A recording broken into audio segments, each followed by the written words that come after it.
The echoing cries and howls usher in fear across the peri-urban settlement of Epworth, east of Zimbabwe's capital Harare. The shantytown reverberates with an almost discordant drumbeat. But to the accustomed ear, the drumbeat is a perfect rhythm. The chants and murmurs slowly build up into a song, confirming the fear of most Epworth dwellers. They're coming. They are the mystical Nyau dancers, a cult whose history stretches centuries back and believed to have originated in the heartlands of Malawi. Though they have no idea from which direction the surprise will spring, the Epworth residents are now warned that the dancers, also known in the Shona language as Zvigure, are at work today.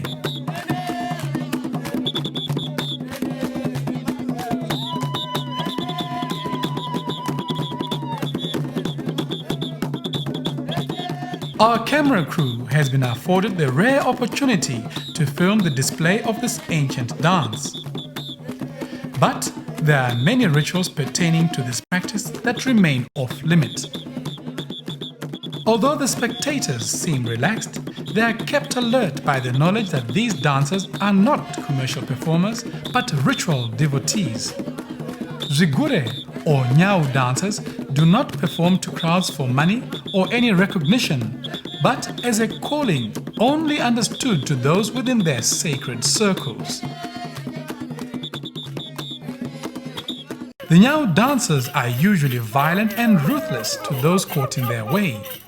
They supposedly possess supernatural powers which could be harmfully applied against anyone who does not heed their hair-raising howling alarms. The fearsome masks covering their faces only confirm the secrecy and mystery in which Nyau dancing is steeped.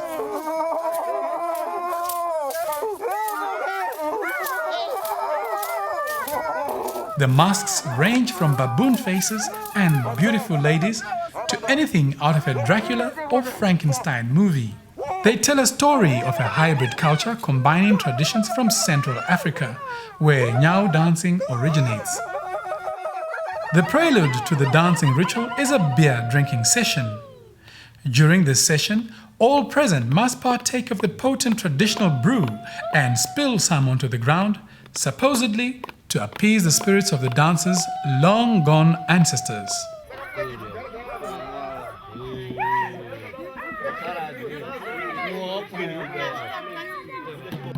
After the beer ritual, the sudden appearance of a riot vogue group signals the preamble of Zvigure, sending pedestrians on the narrow roads scampering for cover. The riot group appears as curtain raisers for the more adored and feared Nyau dancers.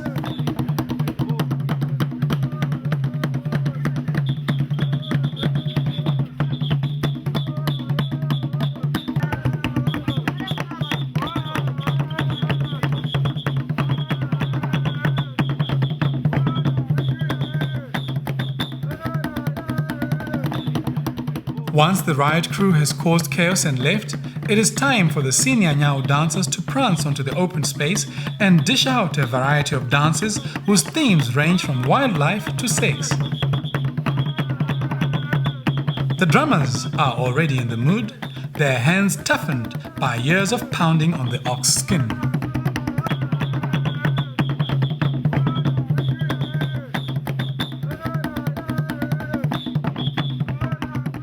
Today, the first dancer is one we will call the Baboon Man. After warming himself up on a cold winter afternoon, he goes through his paces.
There's very little to differentiate the man behind the mask from a real baboon.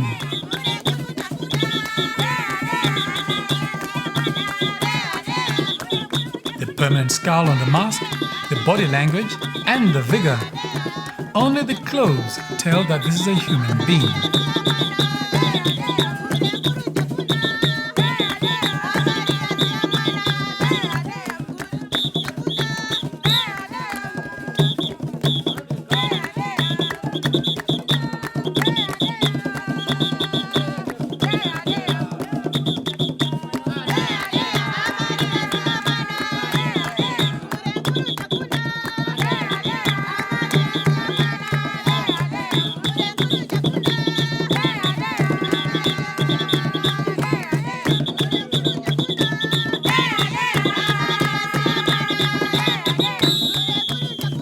Next up is the queer little man whom we will call Frankenstein because of his scary green mask.